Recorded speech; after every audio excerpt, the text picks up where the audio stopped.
የተባበሩት መንግስታት ድርጅት ዋና ጸሐፊ አንቶኒዮ ጉተሬዝ ለፈረንጆቹ አዲስ ዓመት የሚሆን አጽንኦታዊ መልእክት ባስተላለፉበት ወቅት በቀይ ያሰመሩ ጉዳዩንም ዓለም አቀፉ የመገናኛ ብዙሃን ሲጂቲኤን አስነብቧል። In 2023 we need peace now more than ever. በ2023 ለዓለማችን ከማንምና ከምንም በላይ የሚያስፈልገን ሰላም ብቻ ነው። ቅድሚያ ትኩረት ሰጥተን መስራት ያለብንም ስለ ሰላም ነው። ለእርስ በርሳችን መልካም ግንኙነት የሚያዋጣንም ሰላም ነው። ለሚገጥሙን አለመግባባቶች አፈሙዝ ሳይሆን አማራጭ መሆን ያለበት ሰላማዊ ንግግር ብቻ ነው።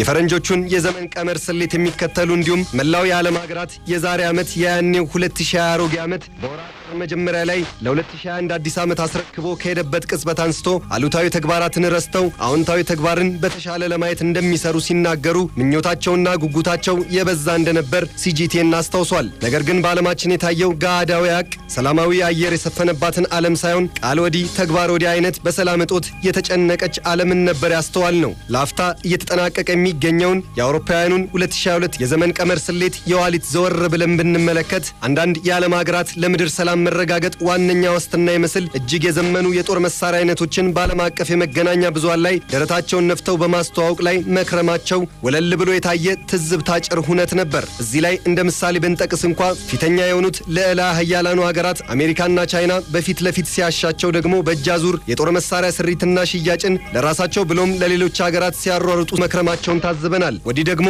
ታላቋ ሩሲያ፣ ሰሜን ኮሪያና ደቡብ ኮሪያን ብሎም ኢራን በሌላ ጎራ ለዓለም ሰላማዊ አየር እገዛ ከሚያደርጉ ተግባራቶች ይልቅ የኒውክሌር ማብላያ ጣቢያን ለማራቀቅ ወገባቸውን አስረው ሸብረብ ሲሉ ልጅ የሚድር ወላጅ እንጂ የዓለምን ሰላም የሚያናጋ ተግባር ላይ የበኩላቸውን ድርሻ እየከወኑ አይመስልም ነበር። የተባበሩት መንግስታት ድርጅት ዋና ጸሐፊው አንቶኒዮ ጉተሬዝ ይህንን ሀቅ በልቦናቸው አዳፍነው የገባው ይግባው በሚል የእጅ አዙር ዘይቤ አዲሱን የፈረንጆቹን ዓመት አስመልክተው መልእክታቸውን አጠናቅሩ። ሰላምን ለቤታችን ሰላም ለአካባቢያችን ብሎም በአንድም ሆነ በሌላ አብረውን ከሚኖሩ ማህበረሰቦች ጋር ሰብአዊነት ተኮር በሆነ መልኩ በአንድነት ልናሰፍን ይገባል። with respect for each other's beliefs.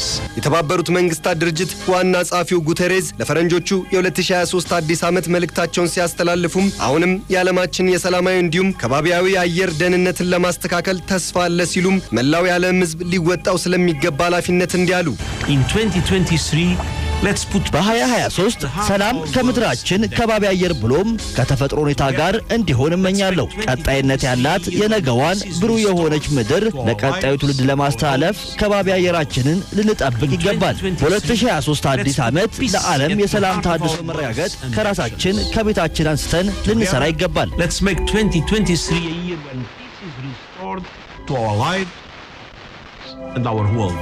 ከ100 ሚሊዮን በላይ የዓለማችን ሰዎች በ2022 ብቻ ከሰላም እጦት ጋር እንዲሁም በአየር ንብረት ለውጥ ተጽዕኖ እግሮቻቸው ከስደት ጎዳና እንዳልቦዘኑ ነው የዓለም አቀፉ መገናኛ ብዙሃን ቢቢሲ የተባበሩት መንግስታት ድርጅትን አሁናዊ ጥናት መሰረት አድርጎ ያወጣው መረጃ የሚያሳየው። አሁንም የዓለም የጊዜ ቀመር ስሌት ቆጠራውን ቀጥሏል። የጎርጎሮሳውያኑን የዘመን አቆጣጠር የሚከተሉ በርካታ የዓለማችን ሀገራት ከነገ በስቲያ ላይ መለስ የሚሸኘውን 2022 ዓመትን በ2023 አዲስ ዓመት ይቀይራሉ። ምድራችን ግን አሁንም የዓለም ሀገራትን ትሞግታለች። አዲስ ቀንን ብሎም ዓመትን ለመቀበል በተዘጋጀው ተስፈኛ ልብ ልክ የሰው ልጆች ሁሉ ለሰላምና አንድነት የሚተጋ ተግባራዊ እርምጃቸው ወሳኝነት እንዳለው ልብ ማለቱ ላይ እንዲያተኩሩ በማሳሰብ ጭምር